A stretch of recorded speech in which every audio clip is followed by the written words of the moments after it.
good. Let me save video, and once again, I forgot to put it on Do Not Disturb, and then we will get started here. Let's see. Oops, nope, not that.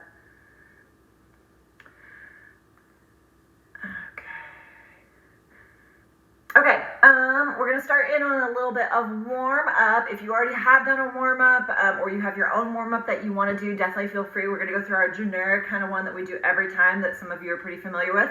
And then we're going to go through some specific things that are working towards this little switch kick transition. I don't know how many of you saw the combo that I had posted that is kind of what we're working towards. It's going to be a static pole switch kick into a ballerina. And then from there, like there was a transition to a handspring. Depending on how everyone feels about that and everything, we'll take it to there. So the switch kick ballerina transition is the priority one first. But then depending on how you all feel about that handspring transition, we can play around with that one. Or if you want to get into some other options from your ballerina too. So depending on how your body's feeling. Because I think for some people, if that ballerina is already maybe a lot on the shoulder, you might not want to go to handsprings. And there's also the option of taking that transition to a meat hook, which is a little more gentle on the shoulder as well. So let's go ahead and warm it up. As usual, feel free to leave your mics unmuted if you want to, as long as you don't have any egregious background noise that's anything super distracting. It's going to just start rolling the shoulders back. Feel free to shout out questions at any time should they arise. Comments, concerns, complaints, F-bombs, it's all good. Welcome them all. Switch direction with those shoulders.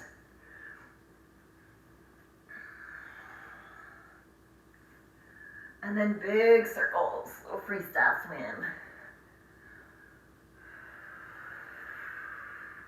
Switch direction, make sure you're getting that rotation through your torso, because it's kind of essential to that ballerina. Good, and then just taking wrists out, warming up the wrists if you want to add some hip circles, but just moving, just kind of, like I said, getting all of this area, because in that ballerina we're going to need some shifting motion through that thoracic mid-spine area. Switch direction with the hips and the wrists. Oh, I can hear my back snap, crackle, pop in a good way. Go ahead and stand back to the pole, our shoulder warm-ups. Your butt is to the pole, whether that's your butt crack, your tailbone, or your butt cheeks. Your mid-back, like bottom of your bra strap or just below your shoulder blades touching the pole. Elbows straight, slightly hyperextended. If you have excessively hyperextended elbows, do be careful. Reach up to the ceiling as high as you can, and then little pulses. And when you pulse, don't let your back come off. It's okay if your low back has a little bit of sky through here, but this mid-back and butt, and try to keep those elbows straight and roughly shoulder width apart. Okay, so just about 15 to 20. You should feel those shoulders having to work. That area around your rib cage having to work to keep your back touching the pole. Kind of takes your breath away sometimes.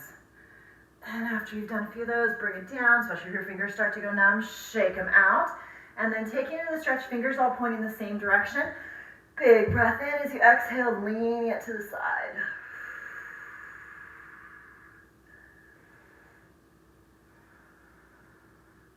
And other side. Exhale as you sink into it.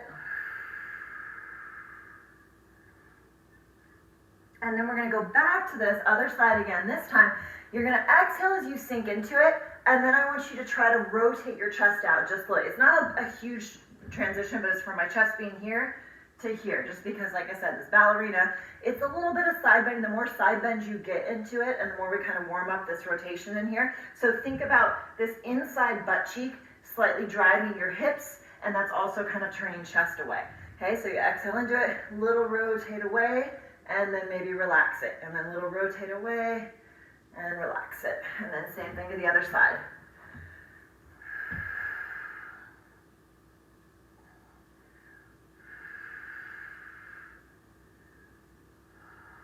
Good, bring it in when you're ready, feet at the base of the pole, hands about chest height.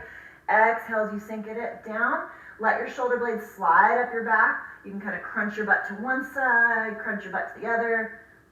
And you feel that stretch a little more on one side than the other. And then slowly rolling it back up. Little step away, feet about a foot away, hands up on the pole, or you can do this one on the wall. Elbows straight, look to the ceiling as you exhale and bring your sternum or your chest to the pole. And then if you can, slide it down. This isn't meant to be a crazy stretch. This is meant to be like a, yeah, it's mildly uncomfortable.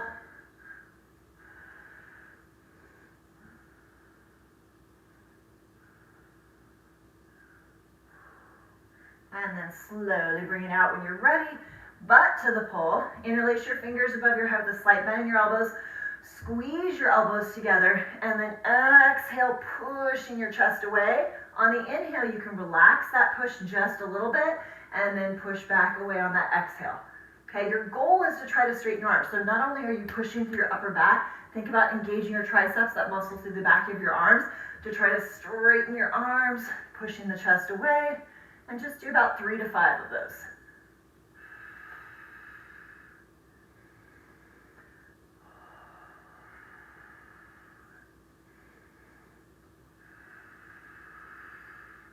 And then slowly bringing it down when you're ready.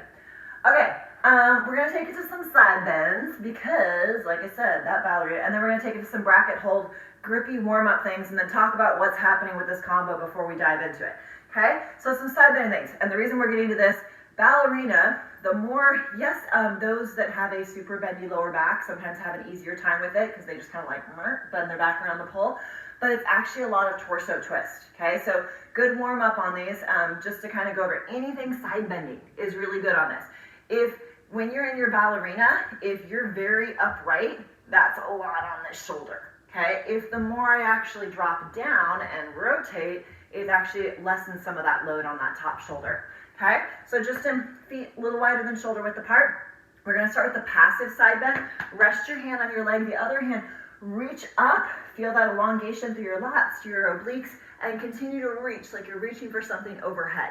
So everything should be engaged. The arm shouldn't be hanging, it's reaching the whole time. And the chest is slightly turning towards the ceiling. When you're ready to come out, reach up to come out. So you feel that contraction through the side. Same thing other side, reach, reach, reach, reach, reach. And then reach up to come out. One more each side. Reach up to come out, one more. And then now we're gonna take it to an active side. So that one was more passive because we have the hand resting on your leg. Now you're gonna cross your arms across your chest.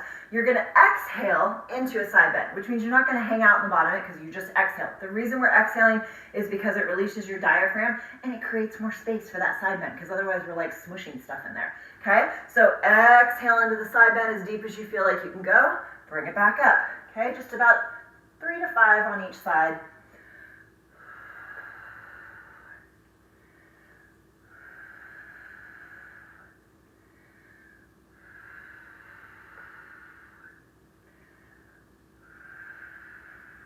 And then try adding a slight twist, very small, especially those of you that maybe have a sensitive back. Be really careful with this, make sure you stay within your range.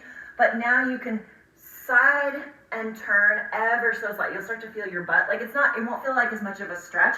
This is actually easier than this, okay? But just kind of incorporate, kind of wherever your body naturally kind of twists just a little bit. Like so it's nothing crazy. It's more so like stretching this out so that when you go into this, your body's not like, oh my God, what are you doing to me?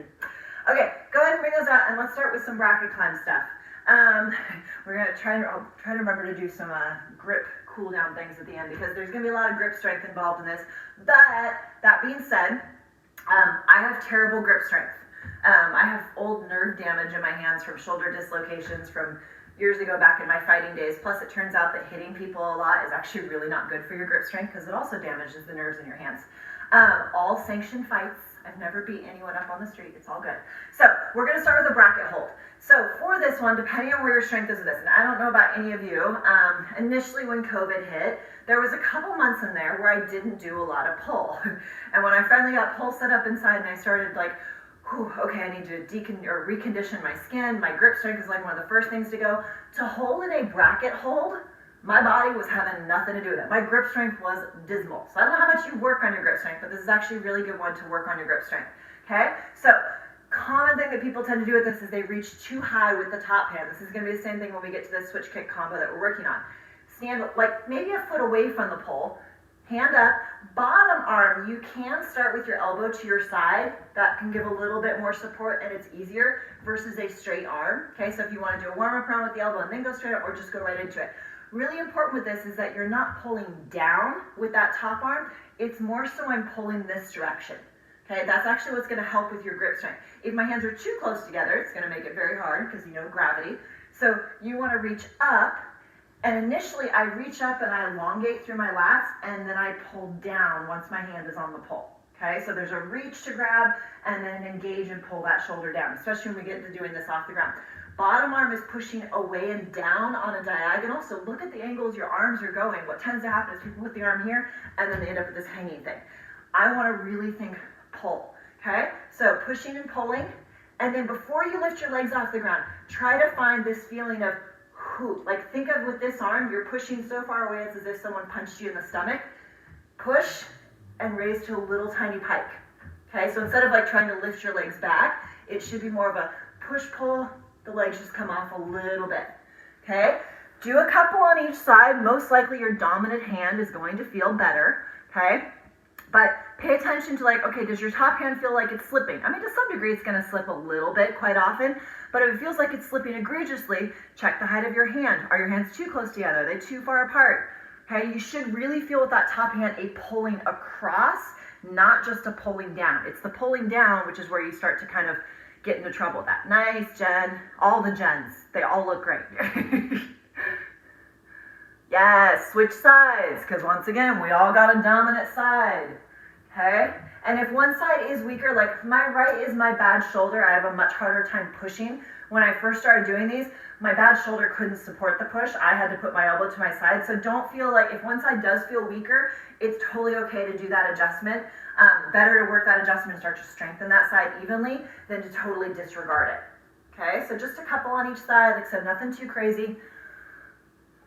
Yes. Hey, Elizabeth. Yeah. When you say pull across, I had trouble seeing what you were doing. Yeah. The top arm. Yeah, so think of it this way, like what tends to happen is our instinctual is like we pull down. I'm thinking of this as I'm pulling my top arm this way. Does that make sense? And so I actually feel with my hand, my grip, like this kind of motion versus a hanging motion.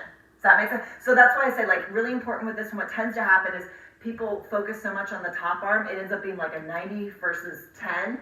It should be, it might not be 50-50, it might be 60-40, but basically with this arm, if it's just pulling, the only way that pull is gonna work is if the bottom is pushing, right?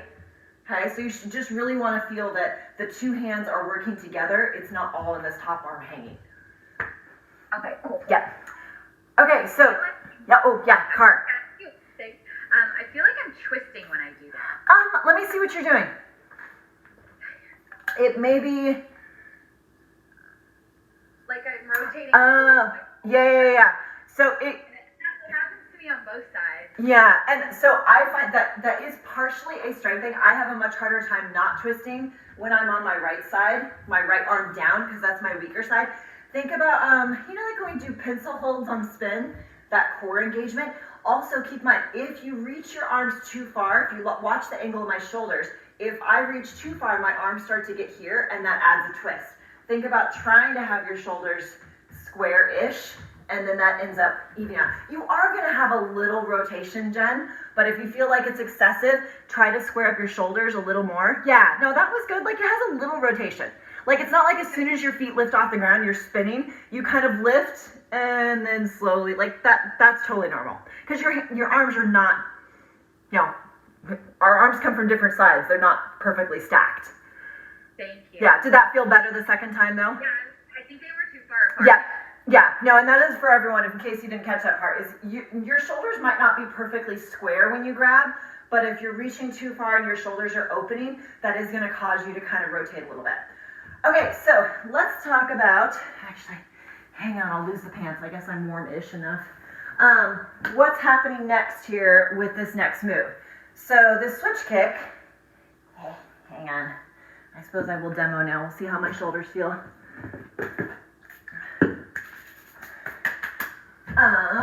So this is definitely, okay, this switch kick, you can do it on spin. Spin makes it harder. This is definitely a move that is better on static than it is on spin, okay? Height-wise, you don't have to be crazy high. You just want to be high enough that you're not going to kick the ground. And it does sometimes lose elevation, so sometimes nice to have, you know, a little bit of oomph, okay? So it's this,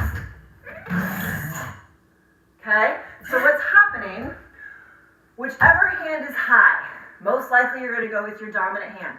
I don't trust my grip strength with my left hand. I do stuff on my left side, my right side.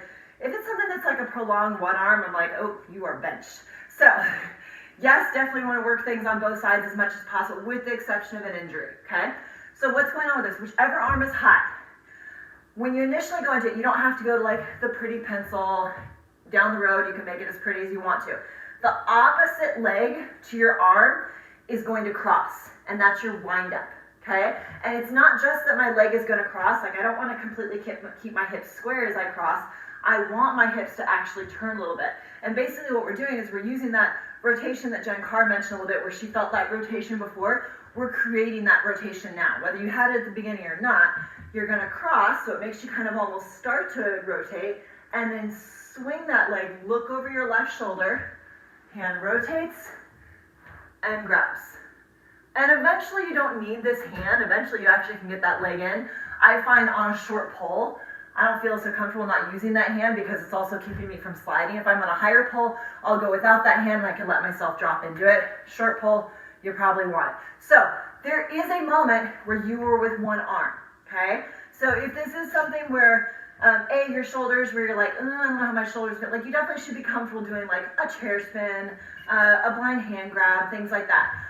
You can still work this motion on the floor without doing the whole thing. So take an assessment, see how your shoulders feel, because like I said, this is a lot of load bearing on that one shoulder, especially because as much as we say we want to be engaging our lat and pulling down, when we have that moment of midair, sometimes we forget and it goes a little bit like this. So try it close to the floor.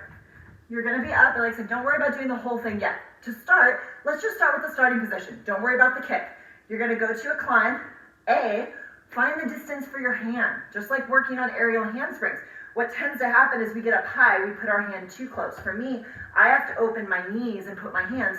Can you find that same hold that we did from the ground? So like I said, my feet were a couple inches off the ground. So first step is find your arm spacing. That same hold that we did from the ground, where we whoop, lifted, baby climb. Can you find your spacing from aerial? Okay? And don't worry about the switch kick. Don't worry about which leg's going where.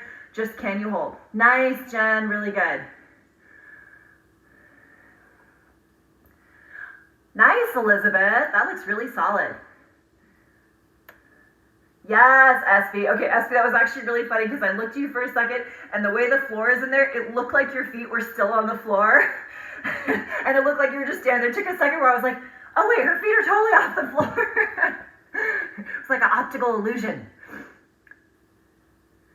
Okay, so Franco, little closer together with your hands, only because, and this is where, like I said, finding this distance with this, if our hands are too close together, I don't know if y'all could hear when I did the motion, there's a lot of like, you do kind of whack the pole a little bit, but not like, you shouldn't whack the pole until you get here. If your arms are too close together, you're gonna whack the pole with this hip as you come through. Not a good time. In contrast, also, if your arms are too close together, you might be strong enough to maintain this, but two things will happen. When you go to do the switch kick and this hand comes off, A, you're going to drop. B, when you do drop, you're going to drop with momentum, which means you're going to swing into the pole, okay? So just try, can you hold that? How's your distance feel? There should be just enough room that your hip would be able to come through, and that's about it, okay?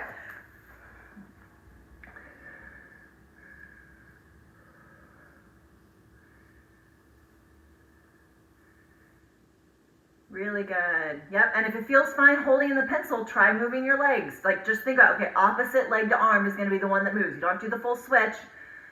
Nice, Carolyn. Yes, that was it. Really good. Yep, that's it, SB. Exactly. So just starting to play with where the legs are going. Okay, so let's talk about where the legs are going on the ground, okay? So we're getting to our pencil hold. Opposite leg to arm is going to go across. Very important, not just in this move, but in so many moves. Your body's going to follow where your eyes look. So think, initially, yeah, you can go into it and have like the dramatic, either look at the pole, look at the audience, whatever you want. But then when you're ready to do the switch, you want to look over your bottom side shoulder, okay? Because what tends to happen is we're very oriented to the pole. This is our safe spot, which means people try to switch and they're looking at the pole the whole time, which means they don't make the rotation, okay? So As soon as you get here, like I said, you can look at the pole initially. As soon as this leg starts to cross, you're gonna look over your bottom shoulder. That leg swings. This hand does have a little push. It's tiny, and it's a timing thing. And here's one other thing. When you do take it to the switch, I'm pausing here to show you. This is a momentum thing. You're not gonna get here and be like, it's gonna go pop right into it, okay? Which is why you wanna practice it on the ground so you don't get up in the air and be like, where does it go? Because by that time you've totally lost the momentum, okay? So leg goes across, shoulder, bottom hand has a little tiny push, look over your shoulder, hand grabs, and here, okay?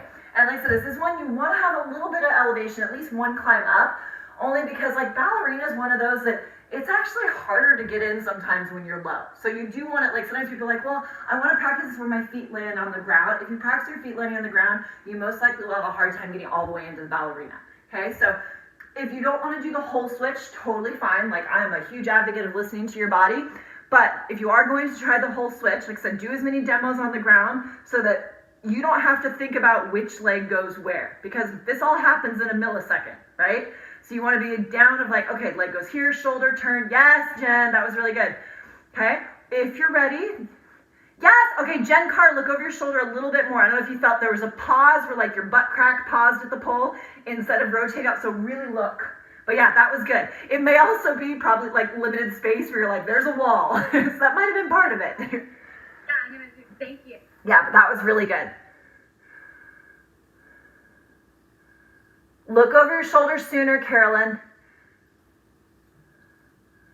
Yeah, or you can think it for anyone too. You can either look shoulder, or the other thing is you can follow your hand. Sometimes a hand is more helpful for people because it's moving. But you can think of that bottom hand as it pushes, follow your hand with your eyes. Okay, but you want to make sure, yes, Jen, keep looking. Okay, Canadian Jen, you did similar to what Jen Carr did, is you started to rotate and you looked, when you slowed down, your eyes stopped moving. Your eyes should be leading the way, so continue to look over your shoulder. That's why you kind of got high side on your butt crack there for a moment. So keep looking.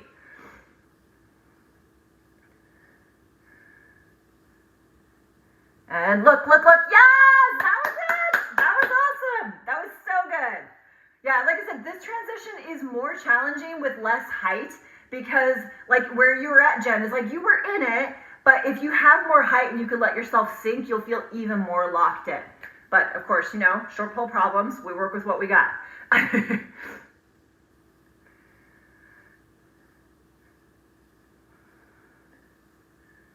Yes, Carolyn, yeah. Okay, so when you're getting into the ballerina, because a lot of you are getting into that position, and you keep working wherever you're at. Yes, Franco, that was awesome. Franco, keep looking over your left shoulder all the way into it, because I don't know if you can feel there's that last little rotation of your hips to hook a leg. Yeah, you could feel like your arms are in position, but that inside hip like needed a tiny bit more rotation. Continue the rotation, keep looking with your head a little more. And it's one of those like, once we've got it down, you can look wherever you want. You can, you know, look at the audience, you can look at your BFF, you can look at your belly button, whatever. But like in the beginning, where your eyes go is super important because that's where your body's gonna tend to go. Number one, don't look down, but look to the side. So once you're getting into that ballerina position, for some of you that are kind of, yes, Cara, that looks so good. Where you're gonna go once you're in your ballerina. You can hook your inside leg or your outside leg. Okay, for some people, hooking the outside leg is easier. For some people, hooking the inside leg is easier. Another thing that can also help in this rotation, you have a couple options on this rotation. You can squeeze your legs together and stay like really, really pencil, and then at the last minute kind of drop into it so that that leg gets all the way in. Another option is to add more of like a flare and have your legs open. Okay, the more side bend you have in this, when you rotate, the easier it is to get your legs into position. So, okay, so see how much my legs kind of go up and it gets me smoother into position versus if you keep legs, and you're gonna figure out like what works best for you. And it's one of those like working on figure eights is a really good prep for this because in that millisecond in there, you're not gonna be thinking, which butt cheek am I lifting? Like you wanna be comfortable with that like flaring motion, okay? Okay, where are we at in this? Elizabeth, how are you feeling with this? My body's confused. I try it on the ground, but as soon as I get up in the air, I don't know. Okay, let me see where you're at with it, up in the air. Yeah, you don't have to do the full switch. Just show me where you're getting to, like, prep everything. Yes, okay. So, one thing I'm noticing there, Elizabeth, is I can tell when you got into it, I saw your arms get in position, and then I could see the moment when your brain shifted to thinking about your legs and not thinking about your arms, because that's where you started to slide. So, and like I said, instinctually, we tend to want to hang on that top arm versus pull with that like more horizontal or technically diagonal pull. Don't worry about the switch yet. Okay, because I think right now it's also one of those, like, we start thinking about the switch and we're like, oh my gosh, there's this and there's like 50 million things, and suddenly our body can't like process everything at once.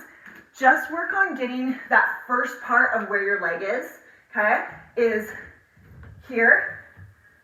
Just work this and then just step and legs together.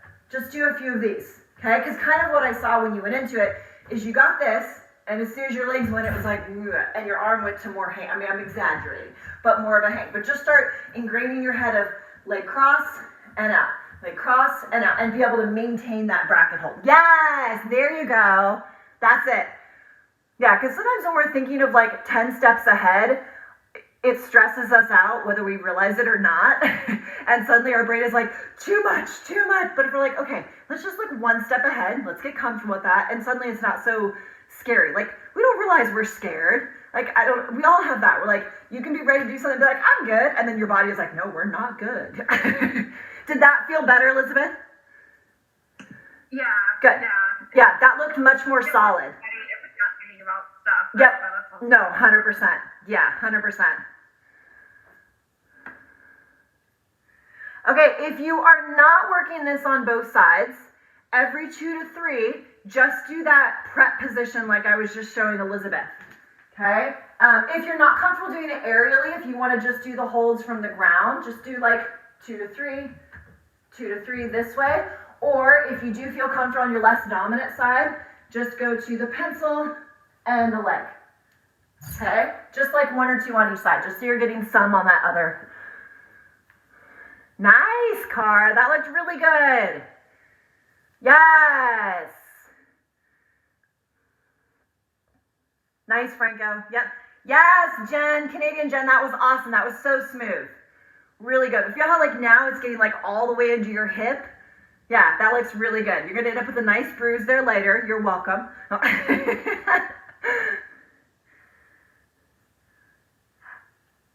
Okay, SB. Okay, there's something, hang on, some of those I want to see in some. When you went into that, it looked like your bottom arm started to collapse. When you went to the switch, you collapsed, which is partially why you couldn't get all the way around. Instead, when you go to switch, this bottom arm should actually have like a micro push. Does that make sense? It was more so the legs started going, your arm just kind of went blah into it. Okay? So there's it's not like it's pushing you way out, but you don't want to collapse into it. As the leg comes, there's just like it's a tiny pop. But what I saw was your elbow collapse this way. Yeah, because you want to create a little more space because you can feel you kind of got stuck on the pole a little bit.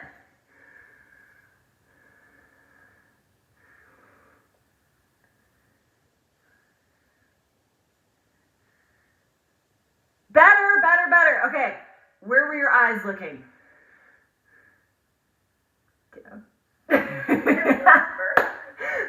So don't look down. Either look straight ahead or over your shoulder. But yeah, I saw when you set up, your eyes were like this. Okay. Yep, so look where you're going on it. What was that, Franco? Did you ask something? I just laugh because I'm always looking at the floor, no matter what move Right? I'm guilty. Well, and I always think the funniest thing, and this is for all of us, is like, I remember having this before with coaches, like especially Chinese pole or straps, and be like, where were you looking? I'm like, I don't know. Or like when I used to do Chinese pole stuff, it wasn't scary to me, but I still would find myself blinking. And I'm like, why did I blink? Like, why did I'd close my eyes on a flip and be like, I wasn't scared, but instinctually my body was like, It happens.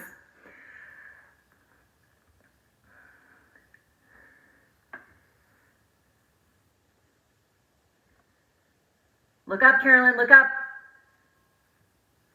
Okay, that was better, but yeah, Carolyn, just the setup, I can see your whole head here. Either look straight ahead or over. Did you feel that? Once again, we don't realize we're doing it until we're like, oh, I totally did that. Okay, so eyes up. Either pick a spot on the pole right in front of you, but like our tendency is to be like, where's the ground? It's just instinctual. We want to ground ourselves. Okay, yes, Elizabeth, that's the right, no, yep, that was the right direction. That was the right direction. And Elizabeth, don't feel like you have to force this. So this is a move that takes a huge amount of trust, okay? And this is one where, nice, Franco, that was awesome. This is one that like, if you rush it, it's gonna almost feel more scary. It's one where like, okay, watching you hold that initial bracket position, I know you have the strength for it, but right now there's like a little bit, and I don't mean this in a negative way, there's a little bit of a freak out, which we all have those little moments. Like whether you relate, it's quite often a subconscious one. Like I don't know how many times I've had that with tricks. You line up for it and you're like, I'm good. And your body is like, yeah, no. And like in my mind, I don't think I'm scared of it, but my body has this like, sense of self-preservation, which is good. So yeah, so don't rush that part, Elizabeth. Like what we talked about is work on those little shifts. And it's one of those, the other part too is when you are ready to do the switch kick, you need to not overthink it, okay? I do cliff jumping. It's been a while, but like I grew up, Redneckville. Like there's only so many things to do. But I remember being in Hawaii with my boyfriend years ago, and that was probably one of the highest ones. It was like 40, it's some big one that like everyone jumps off of. Like it's high enough that it hurts when you land kind of thing. And the locals all go there and jump and stuff. And we get to the edge of it and I was like, okay, cool. Walked over, set myself off and jumped. And everyone's like, oh my God, like you just jumped. I'm like, well, yeah. Because if you walk to the edge and you look, like I saw people jumping, they were safe, the water, like already tested, great, go. But if you walk to the edge and like, think about it, he didn't jump. So this move is the same thing. Like do a few of the preps, and then when you get up there, when you're ready to actually make the whole thing, don't hang out and think about it. Like make your foundation solid, working on that. Like, okay, I'm in the pencil, my leg goes, and like visualize, okay, my leg's gonna go here and here. My leg's gonna go here and here. Do that a few times, come down, wipe your pole down, dry your hands, get up and just go, okay? Because it's one of those where if you get up there and be like, meanwhile your hands start sweating, your brain starts like thinking of all the different variables. It's like if your foundation is strong, go. Okay, does that make sense? Because yeah, we are our own worst enemy, right?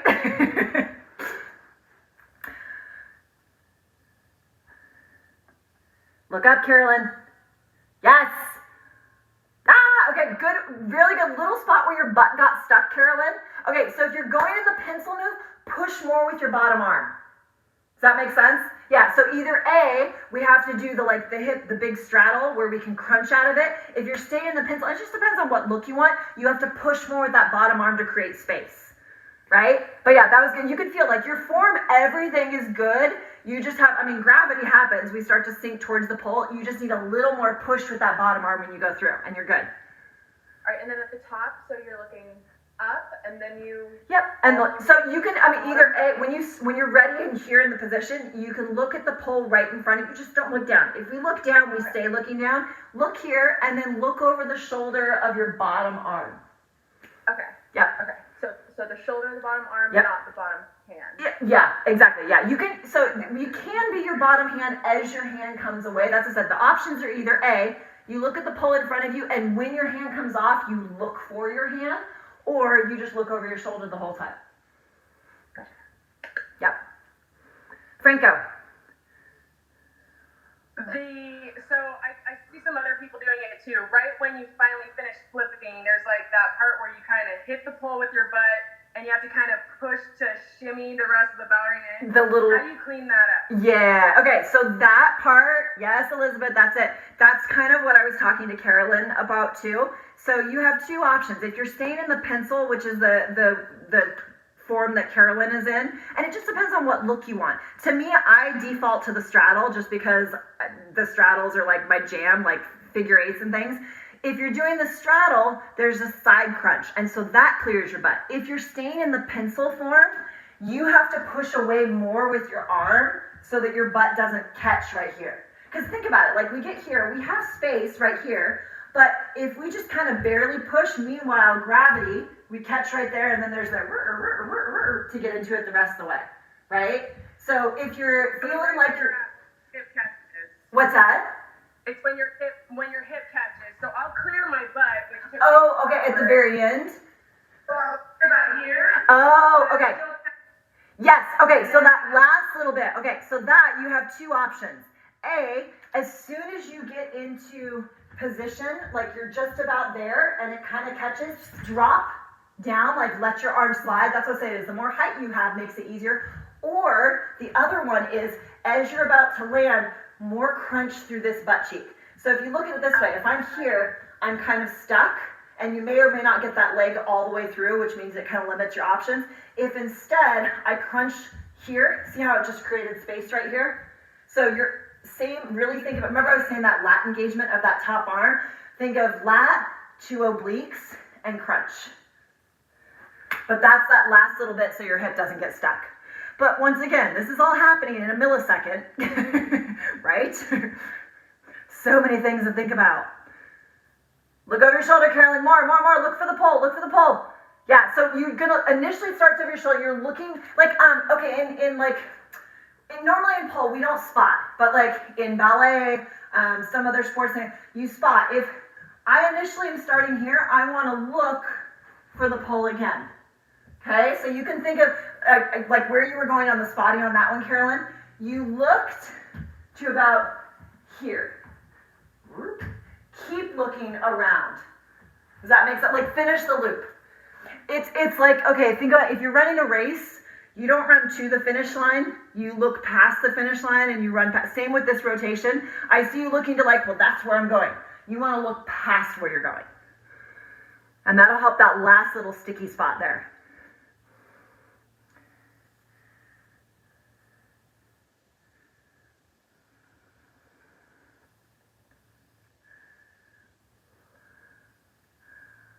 Yes, Carolyn, that was it. Feel how like it kind of stuck, but it continued to revolve all the way around? Yep, I mean, it's amazing just that little difference of like, I'm just gonna look a little bit farther, but it continued the rotation. That was really good. That really helps. Good. So Franco, I saw that on that one, like there's a little bit of like, yes, there's a little crash into the pole, but this is a dynamic move. Is that what you mean, or you mean the catch? Oh, wait, you're still muted, Franco. Kind of both. Okay. I do tend to crash the pole because my bottom's moving. Yeah, well, and okay, the crash part is normal. Like I said, this is a dynamic move. It's one of those, the crash is always going to be there a little bit. Okay, so here, right? It's gonna crash because I'm going away and I'm coming back in, right? So you definitely, like, I don't know if you can see, yes, I bang back into it because what goes up must come back down. But I'm bringing my leg up enough that it's not stuck though. So that is the one thing, is when you crash into it, if your leg is down here, it's really hard to get it back up. So that's the part where I said either A, drop your head down, it makes it easier to bring that leg up, or it's that hip motion so that you're able to get the leg in tighter. Yeah, and you're probably, with your higher pole too, Jen, you're probably feeling that much more. Like, my pole's less than 9 feet. It doesn't have that much bounce. The higher the pole is, the more you feel that bounce. And that's a good thing. Exactly, that's it. That bounce is good when we do dynamic moves because it keeps us from breaking things. It's basically a cushion, so it's a good thing. But yeah, the higher the pole you're on, the more bounce you're gonna feel and see. Yes! Okay, Jen, that last little rotation, okay, you did finish it, but I think you hesitated. Kind of the same thing I was telling Carolyn a moment. You rotated. Yes, nice, Jen. You rotated, and there was a moment where you kind of paused, and then you were like, oh, wait, I can go a little bit farther. So think of looking past your finish line. Keep looking to your left. More. Yeah, exactly. Yeah, because like I said, you were kind of doing that same thing I saw Carolyn do, where you rotated, and you were there, but it wasn't like there. Right? And then I actually saw you shift. You were there, and then you were like, oh, I can actually go a little bit farther. But there was a pause. Yeah. Okay, so transitions out. Where we're going. Yes, SB! That looks so good! That was so smooth. Nicely done. So looking feet. It was Yeah. really helpful. No, 100%. And it's one where it's something I have to remind myself when teaching people, because when I do it, I don't necessarily have to think about where I'm looking, but in the beginning, it's super important. But I mean, same, like a lot of you have done my Iron X classes. When we talk about the Iron X too, we say, look up or look straight ahead. Don't look down. If you look down in the beginning, you're coming down. Eventually, when you're like busting out that Iron X in like a photo shoot or a competition, you can look anywhere you want. But in the beginning, when you're learning it, like really important to like have everything oriented to the same spot. Okay, so getting out of this, I know some of you kind of moved on to that part. Once you're in your ballerina, and actually on this too, Elizabeth, if you want to work on this part, getting into, if you have another preferred transition into ballerina, or I can maybe show you one. Because you were talking about you usually would go out and around from a masthead. Yeah. Okay, but that way bothers your shoulder though? Yeah. How comfortable are you with the Libby Lula split, Elizabeth? Oh yeah, I can do that. Have you tried the Libby Lula transition to a ballerina? Oh, okay, I'll show you it in just a second. It's become my new favorite, like, easy way into a ballerina, because you're right there, and you don't even have to go to, like, the full Libby Lula. Okay, so real quick, transition out of the ballerina. You're in your ballerina here. Once again, your eyes are going to lead the way. You're going to look towards your armpit, and then when you're ready, two things have to happen at the same time. This bottom hand is going to reach towards your armpit. Common thing, especially if we don't trust our grip strength, is we're like, but I can't reach the pole. It's not there. It's there if you let yourself go. The other part is what tends to happen is people want to swim to the other shore, but they haven't left the shore that they're on, this leg. Okay, so as you're here, when this hand comes off, your leg's going to come together. Look. Continue, look over your outside, which is your right shoulder now, or in my case, it's the shoulder of your top hand, okay? If you don't look over the shoulder of that top hand, you're gonna get stuck here, be like, I can't invert, okay? So you have to keep looking, and you'll automatically rotate all the way back, okay? So you've got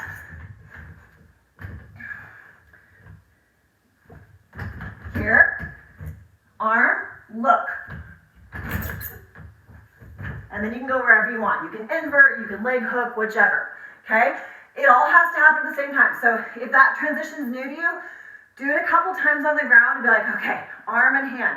But really important is hitting this like legs together as your arm goes. Because otherwise what happens is people are like, I don't want to let go of the pole. You have the parking brake on as you're trying to accelerate. It's not going to end well, okay? So you're here. You can either transition your legs first or both at the same time. Look towards the shoulder of that top arm, rolling all the way back, okay? And that transition works on spin or static. Elizabeth, Libby Lula. Like I said, you don't even have to go to the full Libby Lula, just that first forearm. So, here, top hand initially is in true grip. Arm comes through, push your head to the other side, hand switches, and you're here. Okay, yep. Yeah, and the more, Elizabeth, the more you push your head to the other side, the easier it is on that shoulder. If you stay really upright, like in Libby Lula, we don't always switch the head. If I stay here, better have a lot of shoulder flexibility. If I push my head back, now much easier to grab on with that arm. Yes, Franco, that was so good. And look, yes! Nicely done.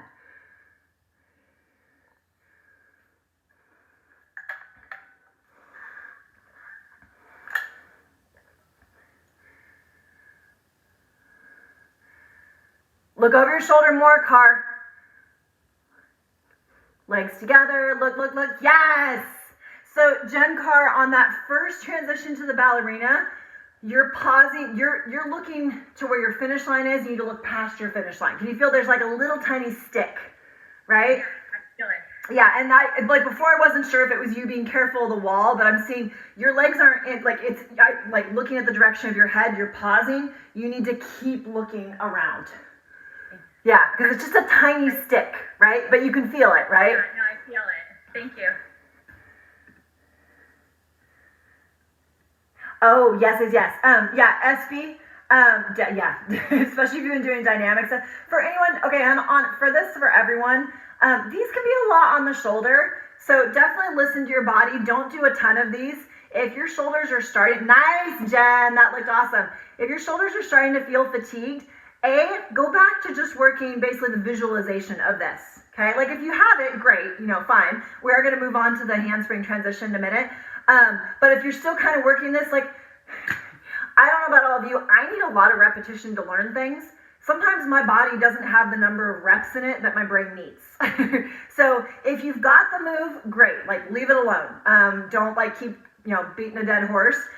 If you're still working towards the move and your shoulder is like, hey, you're gonna pay for this tomorrow, go back to the visualization part of it and just kind of like ingrain that in your head and be like, okay, I'm gonna live to train another day. Because it's, at the time, especially when we have endorphins going, we're like, I feel fine. And then the next day, you can't brush your teeth. So definitely listen to your body on this one. If you, SB, did you get the second rotation, the exit from the ballerina out? No, I only got to the, getting to the Okay. ballerina.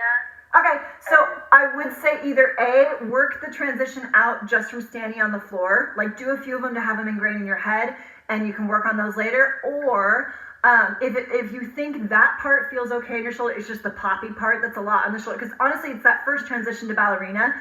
This is not a gentle transition to ballerina, right? Like, it's a cool poppy one, but much like how you were saying about doing like flips and stuff yesterday, that dynamic stuff is so much harder on our body, and that's what this is. Like, it has a lot more of like, stop and go, and stop and go, and it is very jarring. So if you want to do a different transition into the ballerina and then work that part, or if you want to just work the visualization part of it until we move on to that last handspring transition, it's up to you. Okay? Cool, thanks. Elizabeth, how's the transition to Libby Lula? Did you try it? Or the Libby Lula transition to the ballerina? The top hand slips once I start doing the grip change, and I fall out of it. The top hand? Yeah, when I'm doing the change to Yeah, more of a twist. when you switch to the twisted grip? Okay, do you have it all the way in your knee? Because it should be that the arm, like that Libby Lula arm, it's not holding you up, it's keeping you from falling away, but your main grip is really that knee that's holding you on the pole. So make sure the knee grip feels solid before you switch your hand. Okay. Yes, Carolyn, that looks so good. That was awesome.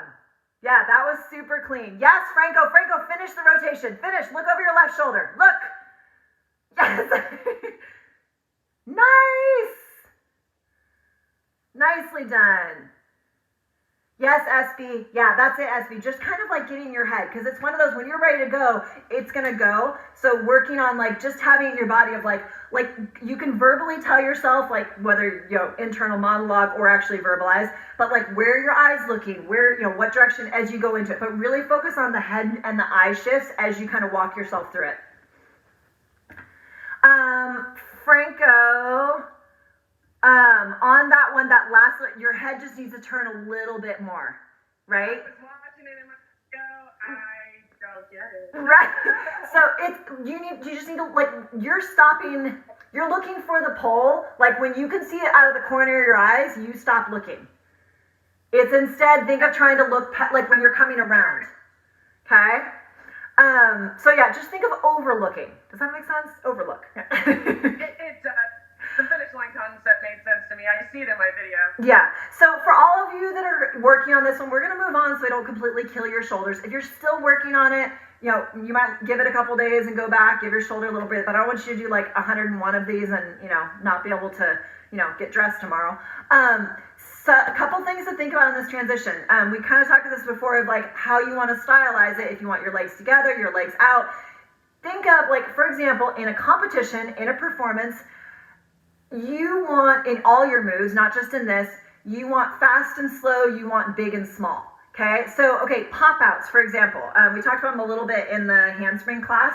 In a pop out, like you can pop out and have your legs in a straddle the entire time. Like you don't have to do like the up to a pencil and down. But here's the thing, once you get comfortable with pop outs, you can do that with such minimal effort, the audience has no idea that you just did something badass.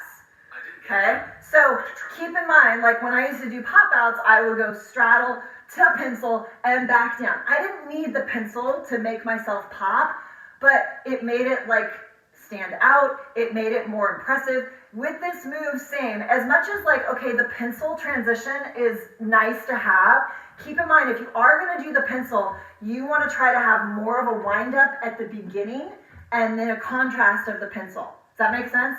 So if you're going straddle the entire time, you don't have to wind up as much at the beginning. It's gonna go straddle, straddle, straddle to here, and then think big straddle, bring it together. So just think of like, watch your videos later. Like if you're planning on putting this in a combo, in a performance piece, in a recital piece, in a competition piece, you wanna have contrast in your legs. Does that make sense? Because if you do this and as you get proficient, you won't need to cross that leg so much. You literally can go boop and into it. But if you stay really small in this, boop and boop, almost people can't tell what you're doing. And you just did a bunch of badass shit and they might not have even realized what happened. So just something to keep in mind. If you are performing, you want to have contrast. Legs go big, legs go small. And you can kind of stylize where you want that. But like I said, those of you, I know some of you perform, compete, and that kind of thing. But just keep that in mind, is you want to show that you're doing something big. And it's not like a flexibility thing. It's not like it has to go to like a full split, straddle, anything like that. But just something to keep in mind. Have contrast. If you're going with the pencil one, try to have more of a cross move in the very beginning. If you're going with the straddle one, you don't have to cross as much. When you go to unwind, try to open to a straddle and then bring it all together. Think of clicking your heels together like Dorothy, there's no place like home. Nina, I just realized I think we had time change last week, which I think it's totally off for you. Time-wise? I totally... I think it's mostly the same. Is it? Okay, because our time, so right now in class, we've only got like 20 minutes left. I didn't know if you meant to join at the very beginning or not. Ah, okay. I'm sorry. Yes, it was. Yeah, and I totally forgot we had someone that happened with on Monday too. I forget that all of us in the U.S. have such weird time change things. I'm sorry, Nina. But Nina... Then I missed class. I'm sorry. Well, but no. But we're gonna go over a handspring transition, kind of touch on it real quick, and then the switch kick part you can go over with the video later. And then if you have questions on it, you can send them to me or send me your videos.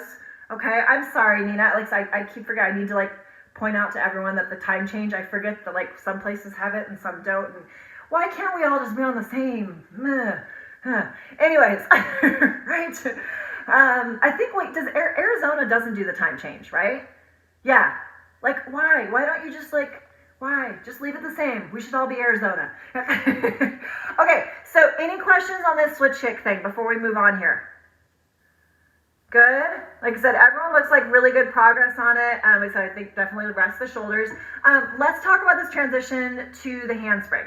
So hypothetically speaking, if you just, and this, I mean, these can be done completely separate. You don't have to go into the switch kick or any of those things before going to the handspring. Basically from that invert, that exit, you're gonna pull up to a pole sit, depending on the height of your pole. You might have to, add a climb or something in there. But we're gonna go from a pole sit, and you have a couple options. We worked on this in one of the other classes. I forget how long ago that was. I'm gonna drop ear to my shoulder, leg is gonna come around, hand comes down, out, handspring. Pull it back in to a meat hook. And you can keep this bottom hand on the pole or let it hang. Just take it down. Okay, so it is a twisted grip handspring.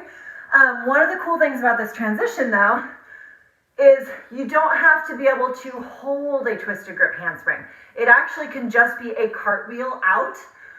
So if you're kind of like, I know some of you are pretty solid with your true grip, but still working towards like kicking up into handsprings, things like this, you don't have to hold in this position. And you don't have to come back into the knee hook. So the initial into is it just becomes a cartwheel out. So, pull set, leg over, hand goes down and down. Okay, so initially, like I said, you don't have to hang out in a handspring, it just comes out. Couple different ways to go into this, and we won't get into this one in too much detail, but when I send out the video for this class, I'll send you a link to a tutorial on this transition. So those of you that, like I said, we won't have a whole lot of time to go into this one probably today. Depending on your shoulder flexibility, there are two options with this transition. The way that I did it, I started with my arm off, I dropped, and then I grabbed. Those of you that maybe have tighter shoulders or a little bit more challenging with shoulder flexibility wise, that one might be a little bit more challenging. The other alternative is takes less shoulder flexibility, but for some people it's a little more scary because you have to be committed, you're all in. Is I'm going to reach between my legs, this hand is on the pole the whole time, and then my leg comes out. Okay? So you have two different options.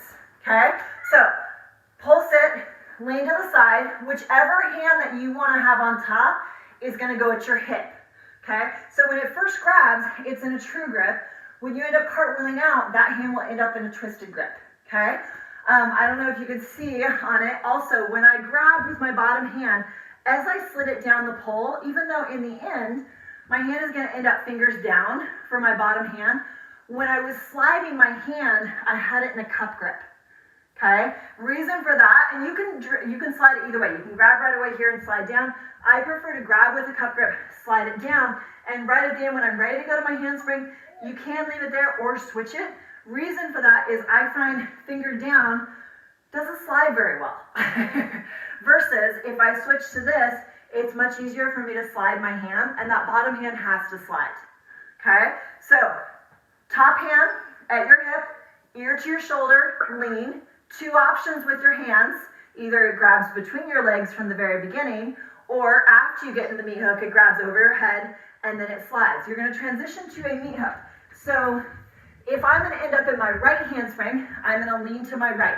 My right hand is going to go to my right hip. My right leg is going to come over and join. Keep dropping my head. Arm goes under or over my head there. Leg starts to come up as my hand slides, both at the same time. Okay, so the arm slide and the leg coming up have to start to happen at the same time. Okay, so hand really close to the hip for that top hand. Lean, keep sliding your bottom hand. Drop your head, Jen, drop your head. More, keep dropping your head. Slide your hand, keep sliding it. Slide, slide, slide. Keep sliding your hand, Jen. It's stuck. So Jen, I couldn't tell the grip on your hand, but it looked like, was it fingers down? Yeah. Yeah, when you do grab with that hand, switch it to a cup. Okay. Yeah, because my shoulder blade. What's that? Gonna get ripped out of my. It feels like my shoulder blade's gonna get ripped out with the pole. That's not a good on the top arm. Okay, no. So with this, there's a weird crisscross. If you don't slide your hand, you get stuck. And this move is one of those similar to that last switch kick that we were doing, in that we want to get to the other shore, but we're afraid to leave this shore. So a nice kind of transition for people to work on this one and start to feel more comfortable with it is. Yes, our goal, you could just cartwheel out, you don't have to hold in the handspring, but to even take it back a notch is think of rotating just to a leg hang, okay? Because then it kind of takes a little bit of that pressure off of that bottom arm. So you're here, hand, rotate, and just try to go here, okay? Just to start to get that feel of the tip. Okay, and you can feel when you go to the inside leg hang, you can just let go with that bottom hand, but it just starts to get you comfortable with like, okay, I'm gonna keep dropping my head, I'm not gonna die. Yes, keep leaning to your left side, Jen. Yep, so your left leg will end up hooking. Inside leg, yes, yes, yes. Open the leg, inside leg, inside, open your chest to seal. Okay, so Jen, your bottom arm is not moving. So it is a trust thing. Okay. Also, what I'm seeing, it looks like, is you're leaning forward. It should be more of a up to the side. Yeah, if I go forward, I'm gonna get stuck. My hip gets stuck, my everything. If I go to the side, much easier to slide this arm this way versus if I go this way forward, I get much more stuck. Okay. Does that make sense? I'm getting everything once I'm upside down. Yeah. Oh, Sarah. Hello, Sarah. What time zone are you in? Hi, I'm before it was 5 p.m. here. Oh no, okay. And Nina had the same. Yep, Nina had the same thing. Yeah, I know. I'm so, and I just realized that when Nina tuned in too. I'm sorry. So well, I'm saying when Nina tuned in, because I was like, wait, did Nina mean to show it? Like, because sometimes scheduling people just can't quite make the beginning of time, and I'm sorry. Well, I'll email both of you, but yeah, you'll get the review of that. We worked on the switch kick part on that, and then just feel free to send me when you work through the switch kick part that you missed. Send me the videos, and I'll give you feedback on it, and we can kind of discuss. Whereas, have you worked on this handspring transition before, Sarah? No. How do you feel with your twisted grip? Okay. Okay. Yeah. Do you want to try this? Yeah, I'm gonna try. Next week, so It's the same. Yeah, no, we were just talking about this a minute ago once I realized Nina's thing too, of like, in the U.S., not even all of our states do the time change. I'm like, why? Like, Okay, but next time I know it. It's the same. Yeah, it'll be the same now until, what is it? Until, when is the next time change? Let's see, this is spring. No, but here it's gonna change also, so I have. Oh, does yours change also? Yeah, I think maybe in 2 days or something. Oh, change. okay. So then I would say check and see, because I know, like, to me, when I schedule privates, I just like Google time change, and there's usually a converter, and I'll check it because I never, because same, like, I don't know. It's Jen Carr, slide your bottom hand, more. Yes, there you go. That was it. Thank you. Yeah. I know. There's that spot, Jen, right? I was gonna do that. No, I was impressed that you hung out and slid the hand. Like, way to save it. That was awesome. But yeah, the bottom hand, think of your number one goal once you start going into, I mean, other than don't die, is to just keep sliding that bottom hand. Like, you can't slide the hand too far, but you can slide it not enough. Oh, Elizabeth, nice to see you. Elizabeth, go ahead, keep working on those transitions. Keep me updated. Let me know. Like I said, don't rush the next transition. Just get to the point where, like, you're ready to just go for it. But it looks really good. Bye, Elizabeth.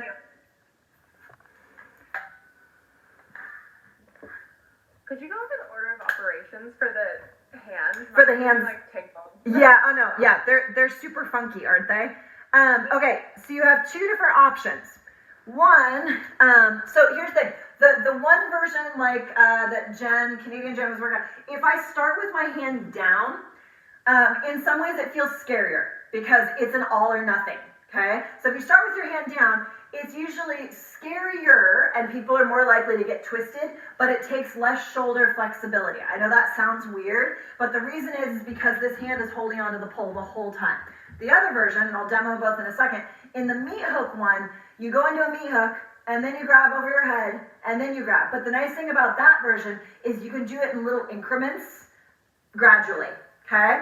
So if I go with the slide out version, if I'm here, I'm gonna open my legs, my hand is at my hip, hand goes between my legs, slide, see I'm in a cup grip, slide, then the leg comes up and out, okay?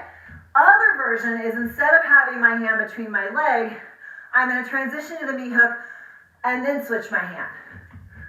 So initially, starts the same, I'm gonna lean, hand at my hip, but this hand can stay up here like you're gonna invert. So bottom leg comes around, find your meat hook, drop your head, arm goes to the pole, okay? And this is the part where sometimes it's a little hard to grab. Then the legs come up to go out.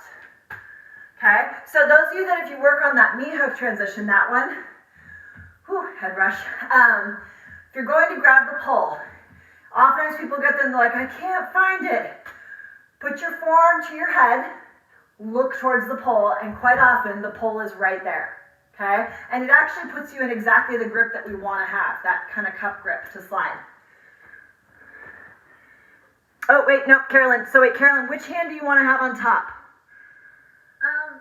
My right one. Okay, so your right hand is going to grab right at your hip, regardless of which version you're doing. Yep, right hand will grab, so it's right at your hip. And then either your left hand will stay above it like an invert, or will grab between your legs, depending on which version you're doing. And then, so if I want my right hand high, I would lean towards... You lean towards your right. Yep. Right. Espy says your outfit's very cute, Carolyn. I agree. Okay, so right hand at your hip. Grab right at your hip. Yep, exactly. So you're gonna lean towards your right, take that leg around. Don't drop your head, drop your head, drop your head. More, more, more. So think of going to a meat hook. Okay, so your right hand is at your hip. You want, part of the reason is it's gonna keep your hip at the pole. You wanna end up with your head down here, your legs down here. So it's not going to an invert. You're literally like wrapping yourself around the pole. Think of squeezing the pole between your hip and your stomach. Yes, there you go. That's it. Now that hand would go over your head. You're just a little bit low. Yeah, that was the right position.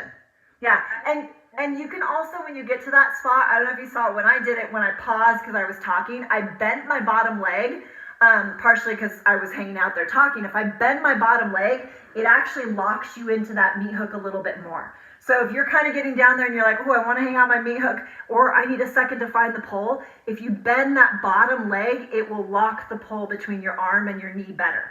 So it's actually like, even in a meat hook, holding in a meat hook, if you bend that leg, can make it more secure.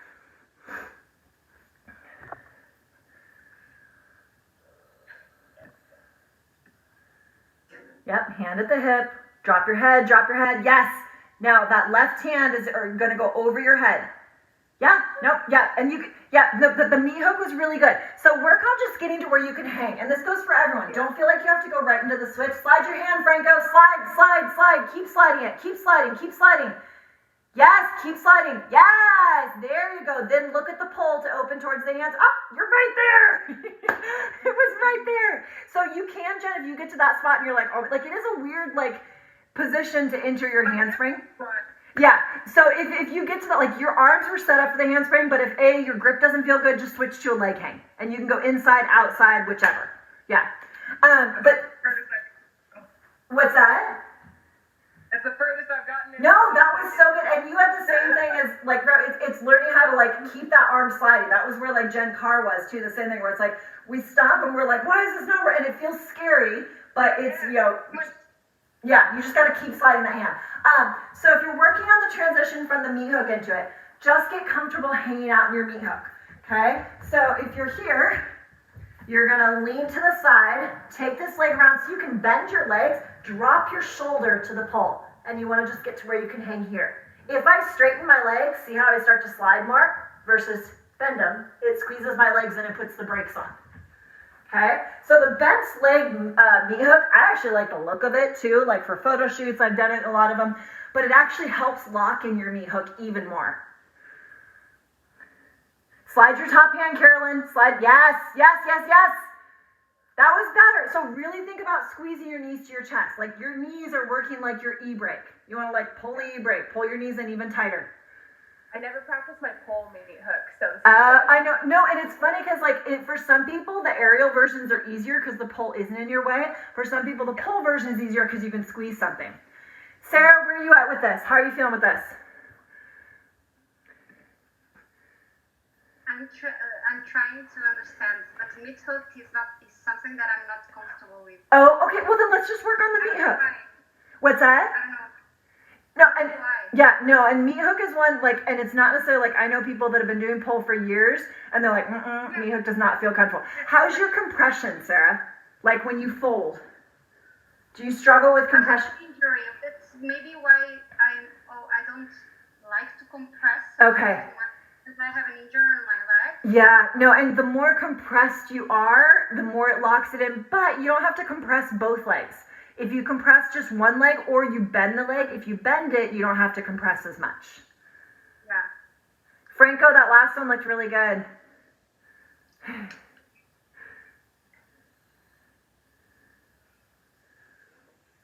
So I usually do my meat hook on my other side, so oddly enough, this puts me on my weak side. Right. But it's just that end. If I try to let go, I feel like it's gonna pop off, and then I can't reach it. Yep. My shoulders won't let me. Yep. So much tension that sliding, it's like that's why you see my fingers literally. Yep. No, I saw it. Yes, Sarah, slide your bottom hand. Keep sliding your bottom hand. You go to the handspring. Keep sliding your bottom hand. Look at the pole, Sarah. Look at the pole. Look at the pole. Yes, that was awesome, Sarah. That was so good. Gorgeous. Yeah, and your meat hook looked fantastic too. That was so good.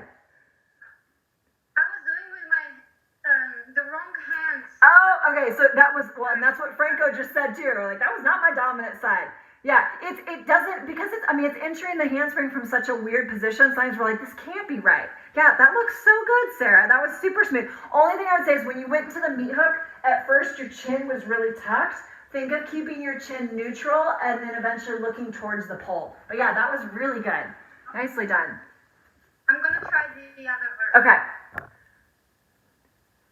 Nina, I just saw the handspring. Did you go from the twizzle out into it? From the meat hook. Nice. That's awesome. You've done this one before though, right? Didn't you work on, we worked on, yeah, that's what I said. I thought we worked on this one before. Yeah, that looks really good. Thank you. Sarah, both hands initially, if you're going the meat hook version, both hands are going to start on the same side, like almost as if you were going to invert, and then the top hand is going to be the one that goes overhead. I know, the hands get super confusing on this one. So on this, in this combo, if the cool thing is these pieces can go together or not go together. So once you go through like that twizzle, the ballerina and everything, you can go to this or not go to it. If you did your ballerina with your right hand high, when you get to this part for the handspring, if it turns out that you prefer your left hand, you can switch.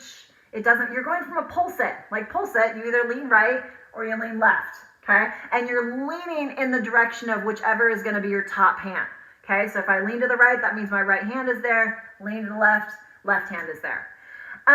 Questions on the stuff that we went over? Let's actually, because we've done a lot of grippy strength things, let's take a moment and work the hands the other way. If you have questions, feel free to throw those in. But we've done these in some of the classes, especially when you spend a lot of time gripping. You want to spend some time working those muscles the other way so you don't end up with those muscle imbalance injuries. So you're going to gently lock out your elbows, pull your hands back as far as you can, pull your fingers back as far as you can. Think of hyperextending everything gently and hold for 5, 4, 3, 2, 1, shake them out. And again, elbows, hands, fingers. Yes, Sarah, keep dropping that. Yes, so good. Ah, okay, Sarah, your chin was tucked. Shake them out. One more. Elbows, wrists, fingers, back for 5, 4, 3, 2, 1. And shake them out. Yeah, Sarah, on that last one, your chin was very tucked. Try to look for the floor or look for the pole. You're looking up towards your hand, which is kind of making you roll out of it a little bit. Yep. And then also those of you that were doing the switch kick stuff, that can be a little bit jarring on the shoulders.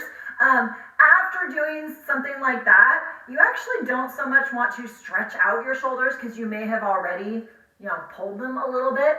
Better yet would be doing some active exercises, either L's, like just some little pulses to like keep your shoulders in, some little pulses here, and then also doing pulses in, like literally holding and pushing your arm into the pull just to like re-engage everything. Because as much as we say when we're doing those switches of like, okay, my lats are engaged, I'm pulling down the whole time, let's be honest, we all know sometimes when we have that oh shit moment, our body is like, oh my God, and we end up hanging for a split second on that shoulder. So just go around like different directions, arm bent, and I'm pushing it into the pull, arm straight, pushing it into the pole, just hold for like 5 to 10 seconds. But it's also a nice way to like, if you do that push and your shoulder feels very upset at you, that's probably a good cue that that shoulder is going to need a little bit of rest and a little bit of TLC going into this. But after doing things that you may possibly have been yanking on your shoulder a little bit, you actually don't want to stretch it, you want to strengthen it a little bit. So, all right, lovelies, those of you on a different time zone, I'm so sorry. But like I said, I will message you later and we will discuss. But I'll send you, what's that, Sarah? I will practice. I will do the class tomorrow. Okay. I'll try to send it out tonight. I have a busy day packed of privates and classes, but I'll try to send it out tonight. If not tonight, it'll be first thing tomorrow morning. Perfect. Here is more 8 hours. Oh, perfect. Not 7. Not 7. Oh, good, So, good. yeah. Perfect. I will practice tomorrow. Okay, good. Thank you. Yes. Nice job, everyone. Everything looked really good. Nice to see all of you. As I said at the beginning, next week we're working on dynamic drops and transitions on a short pole. So if you have a tall pole, awesome. But I have a 9-foot pole and they're working on my pole.